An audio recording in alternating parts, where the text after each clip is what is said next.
BJP ಪಾದಯಾತ್ರೆ ವಿಚಾರಕ್ಕೆ ಸಂಬಂಧಪಟ್ಟಂತೆ ಕಾಂಗ್ರೆಸ್ ನಾಯಕರು ಸಾಕಷ್ಟು ಜನ ಇದರ ವಿರುದ್ಧವಾಗಿ ಧ್ವನಿ ಎತ್ತುತ್ತಾ ಇದ್ದಾರೆ. ಯಾವ ಪುರುಷಾರ್ಥಕಪ್ಪ ಇವರು ಪಾದಯಾತ್ರೆ ಮಾಡ್ತಾ ಇರೋದು?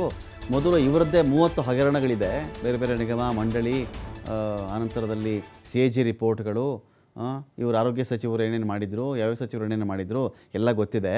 ಇವರು ಯಾವ ಪುರುಷಾರ್ಥಕ್ಕಿಂತ ಒಂದು ಪಾದಯಾತ್ರೆ ಮಾಡ್ತಾ ಇದ್ದಾರೆ? ಫಸ್ಟ್ ಇವರು 30 ಹಗರಣಗಳಿಗೆ ಸಂಬಂಧಪಟ್ಟಂತೆ ಇವರ ಕಾಲದ್ದು, ಅದಕ್ಕೆ ಉತ್ತರವನ್ನು ಕೊಡಲಿ. JDS ಅನ್ನು ಮುಗಿಸ್ಬೇಕು ಅಂತ ಹೇಳಿದ್ರೆ BJP ಪಾದಯಾತ್ರೆ ಪ್ಲಾನ್ ಮಾಡ್ಕೊಂಡಿರೋದು. ಇದೇ ಮೈಸೂರು ರೋಡಲ್ಲಿ ಹೋದರೆ JDS ಕತೆ ಮುಗಿಸ್ಬಿಡ್ತಾರೆ BJP ಅವರು. ಇದು ರಾಜಕೀಯ ಪ್ರೇರಿತ ಪಾದಯಾತ್ರೆ. BJPಯನ್ನು ಹಳೆ ಮೈಸೂರು ಭಾಗದಲ್ಲಿ ಗಟ್ಟಿ ಮಾಡ್ಕೊಳ್ಳೋಕ್ಕೆ, ಜೊತೆಗೆ JDS ಅನ್ನು ಹಾಳು ಮಾಡೋಕ್ಕೆ ಮಾಡ್ತಿರ್ತಕ್ಕಂಥ ಪಾದಯಾತ್ರೆ. ಈ ಪಾದಯಾತ್ರೆಗೆ ಒಂದು ಪುರುಷಾರ್ಥವೇ ಇಲ್ಲ ಅಂಥೇಳಿ ಕಾಂಗ್ರೆಸ್ ನಾಯಕರು ಮಾತಾಡಿದ್ದಾರೆ.